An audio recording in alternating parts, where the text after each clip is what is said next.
एक संत था, मौज में अपनी चलता था। फकीर था, जो मिला वो खा लिया, जहाँ पाया वहाँ सो गया। इस धरा को बिस्तर बना लेता था, आसमान को चद्दर बना लेता था, हाथ को तकिया बना लेता था। जो मिला वो अपनी फकीरी में आनंद में था वो संत। एक बार बरसात का मौसम आया, घनघोर वर्षा हुई महाराज, दिन भर बरसात हुई। संध्या का समय होने को है, दिन भर कुछ नहीं पाया, कुछ मिला नहीं आज। संध्या का समय, अब बरसात जब रुके तो भूख तेज हो जाए, भूख ज़्यादा लगे। संध्या का समय है, बाजार के किनारे से वो संत निकल रहा था। अचानक से क्या देखता है, सामने गरम गरम जलेबियाँ निकल रही है। गरम गरम जलेबियाँ निकल रही हैं, लेकिन तो व्यापारी है। उसने ऊपर देखा, नारायण आज सुबह से भूखा हूँ, पता नहीं आज तेरी क्या लीला है। इतने में दुकानदार ने इशारा किया, उस संत को इशारा किया। संत भगवान चले गए और बोलो क्या बात है। बोले महाराज कहाँ बरसात के मौसम में जा रहे हो, बैठो हमारी दुकान पर, कुछ आपके चरण हमारे दुकान पर पड़े तो कुछ लाभ हो महाराज, लाओ जलेबियाँ पाओ महाराज।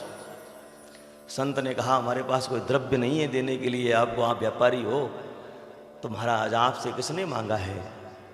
और जलेबियों का दोना पकड़ा दिया हाथ में, भगवान को देखा, वारे ठाकुर अभी तो मांगा ही था मैंने और तूने जलेबियाँ दे दी, वाह ठाकुर तेरी बड़ी कृपा है। जलेबियाँ पाली महाराज, फिर आगे बढ़े तो आगे दूध की कढ़ाई लगी थी महाराज। इच्छा हो गई कि जलेबी के साथ दूध मिले तो आनंद आ जाए महाराज। फिर देखा ऊपर ठाकुर की तरफ, उस दुकानदार ने बुला लिया और दूध पिला दिया महाराज। खूब आनंद होकर के भगवान का खूब आभार व्यक्त करते हुए फकीर फिर आनंद लेता हुआ बढ़ रहा है। पानी का मौसम था, गड्ढों में जल भरा हुआ था और संत हृदय नवनीत समाना। संत जो बच्चे के समान होता है, अठखेलिया करता है, उसे आनंद आता है? कभी संतों से मिले आप लोग? ये जो राजेश्वरानंद जी महाराज वगैरह जितने भी संत हैं, इनसे मिलो कभी आप।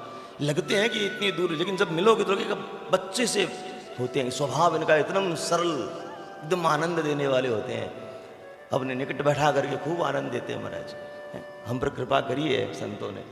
तो वो नवनीत समाना, उनका हृदय छप छप करते हुए चल रहे हैं महाराज। गड्ढों में जल भरा था, उनको पता नहीं है संसार में कौन है, उन्हें तो सर्वत्र भगवान दिखता है।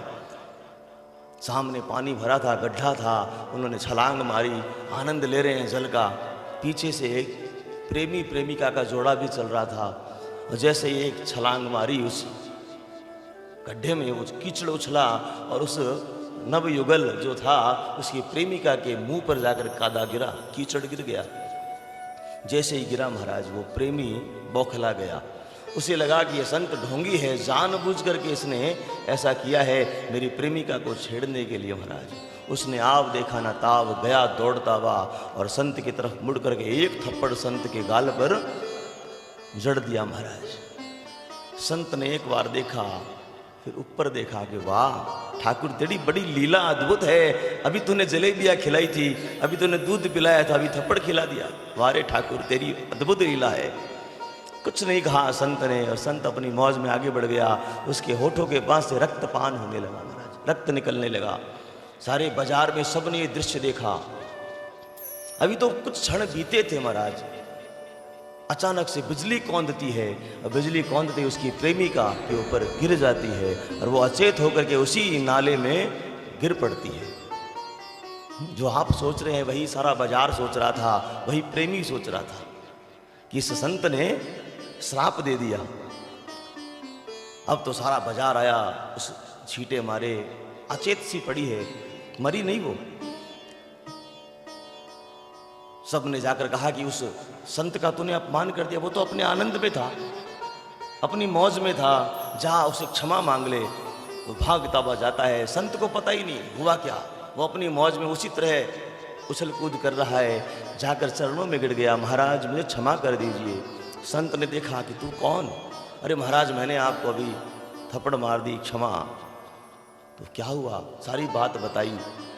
बोले मैंने कुछ नहीं किया, मैं तो अपने भगवान पर आश्रित हूँ। भगवान जब जलेबी खिलाए तो खा लूँ महाराज, थप्पड़ खिलाए तो खा लूँ। सदा दिवाली संत के आठों प्रहर आनंद है हमारे बेटा, हमने कुछ नहीं किया। तो फिर सब ने पूछा संत को कि महाराज फिर इस प्रकार ये घटना कैसे घटी इसके साथ? आपको थप्पड़ मारना वार और कुछ क्षणों के बाद में बिजली गिरी। तो संत ने बात कही वो बात समझने वाली है कि मैंने अनायास ही कीचड़ तेरी प्रेमिका पर डाल दिया। मेरा ध्येय ठीक नहीं था, मेरा ध्येय नहीं था कि मैं तुझे परेशान करूं, लेकिन तू इसका प्रेमी है, तुझे बड़ा कष्ट हुआ, तुझे बड़ा कष्ट हुआ कि मेरी प्रेमिका को किसी ने छेड़ा, उसे कष्ट पहुंचाया, तो तूने मुझे आके थप्पड़ मार दी। हाँ, मैं भी किसी का प्रेमी हूं, मैं उसका प्रेमी हूं। जब तूने मुझे थप्पड़ मारी तो मुझे कष्ट हुआ, तो उसने तुझे थप्पड़ मार दी। बात इतनी सी है। लेकिन हम तो अपनी पंचायती पहले कर लेते हैं।